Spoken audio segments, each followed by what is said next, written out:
Pembacaan Alkitab tanggal 23 April tahun 2023, hari ke-113.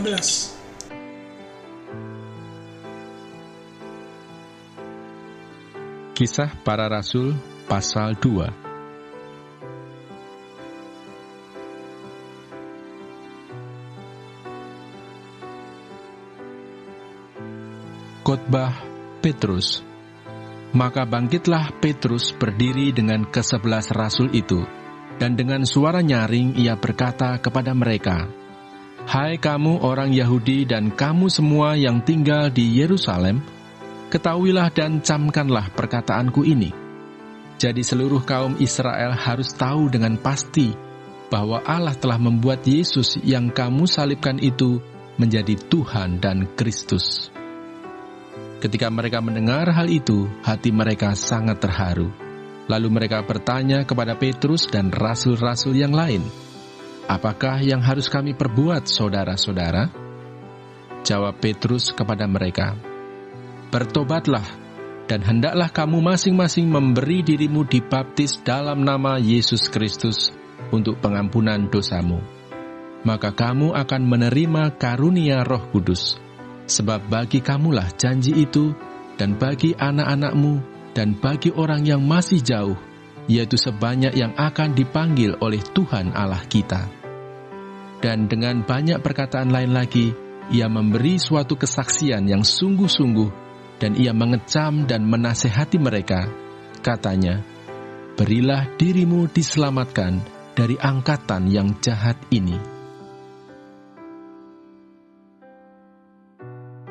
Mazmur 116.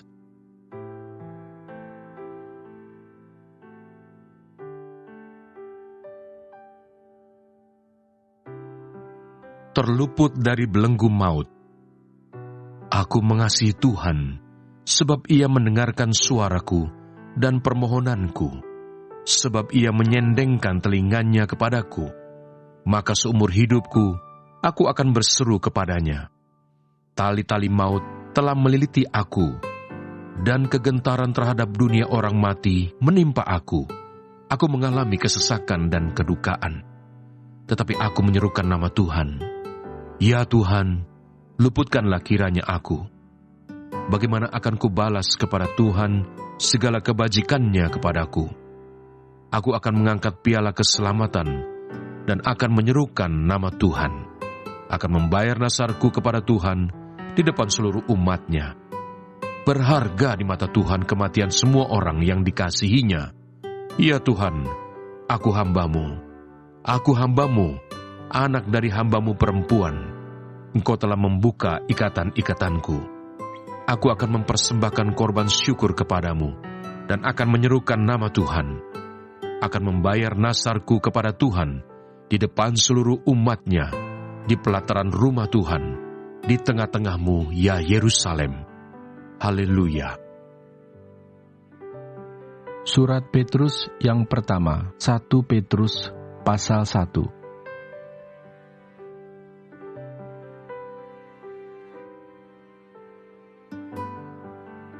Dan jika kamu menyebutnya Bapa, yaitu Dia yang tanpa memandang muka menghakimi semua orang menurut perbuatannya, maka hendaklah kamu hidup dalam ketakutan selama kamu menumpang di dunia ini. Sebab kamu tahu bahwa kamu telah ditebus dari cara hidupmu yang sia-sia, dan kamu warisi dari nenek moyangmu. Itu bukan dengan barang yang fana, bukan pula dengan perak atau emas, melainkan dengan darah yang mahal, yaitu darah Kristus, yang sama seperti darah anak domba yang tak bernoda dan tak bercacat.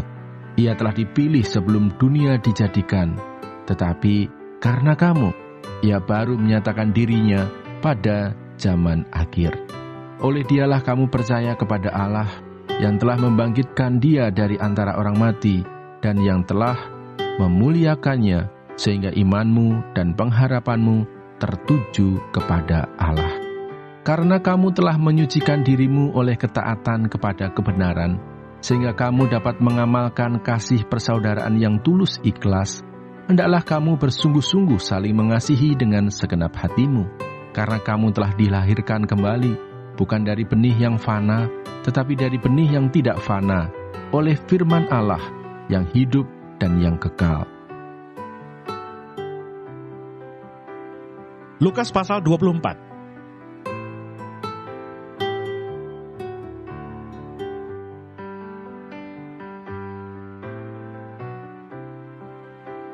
Yesus menampakkan diri di jalan ke Emmaus. Pada hari itu juga 2 orang dari murid-murid Yesus pergi ke sebuah kampung bernama Emmaus yang terletak kira-kira 7 mil jauhnya dari Yerusalem. Dan mereka bercakap-cakap tentang segala sesuatu yang telah terjadi. Ketika mereka sedang bercakap-cakap dan bertukar pikiran, datanglah Yesus sendiri mendekati mereka, lalu berjalan bersama-sama dengan mereka. Tetapi ada sesuatu yang menghalangi mata mereka, sehingga mereka tidak dapat mengenal Dia. Yesus berkata kepada mereka, "Apakah yang kamu percakapkan sementara kamu berjalan?" Maka berhentilah mereka dengan muka muram. Seorang dari mereka namanya Kleopas menjawabnya, "Adakah engkau satu-satunya orang asing di Yerusalem yang tidak tahu apa yang terjadi di situ pada hari-hari belakangan ini?" Katanya kepada mereka. "Apakah itu?" Jawab mereka, "Apa yang terjadi dengan Yesus orang Nazaret? Dia adalah seorang nabi yang berkuasa dalam pekerjaan dan perkataan di hadapan Allah dan di depan seluruh bangsa kami. Tetapi imam-imam kepala dan pemimpin-pemimpin kami telah menyerahkan dia untuk dihukum mati dan mereka telah menyalibkannya. Padahal kami dahulu mengharapkan bahwa dialah yang datang untuk membebaskan bangsa Israel. Tetapi sementara itu telah lewat 3 hari sejak semuanya itu terjadi. Tetapi beberapa perempuan dari kalangan kami telah mengejutkan kami. Pagi-pagi buta, mereka telah pergi ke kubur dan tidak menemukan mayatnya. Lalu mereka datang dengan berita bahwa telah kelihatan kepada mereka malaikat-malaikat yang mengatakan bahwa ia hidup. Dan beberapa teman kami telah pergi ke kubur itu dan mendapati bahwa memang benar yang dikatakan perempuan-perempuan itu. Tetapi dia tidak mereka lihat. Lalu ia berkata kepada mereka, "Hai kamu orang bodoh, betapa lambannya hatimu, sehingga kamu tidak percaya segala sesuatu yang telah dikatakan para nabi. Bukankah Mesias harus menderita semuanya itu untuk masuk ke dalam kemuliaannya?"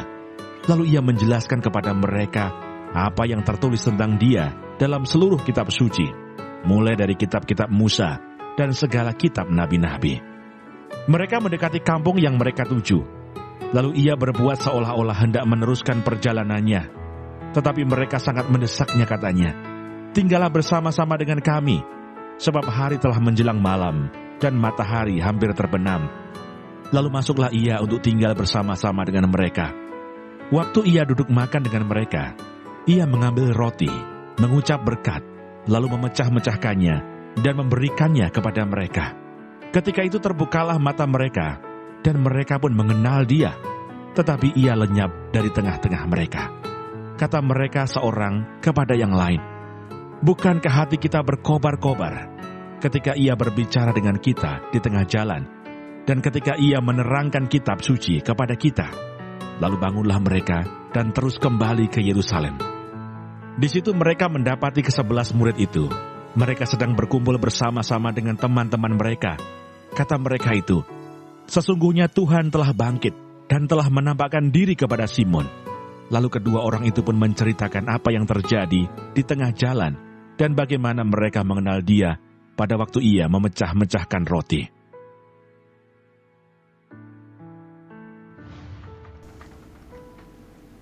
Terima kasih. Tuhan Yesus memberkati. Amin.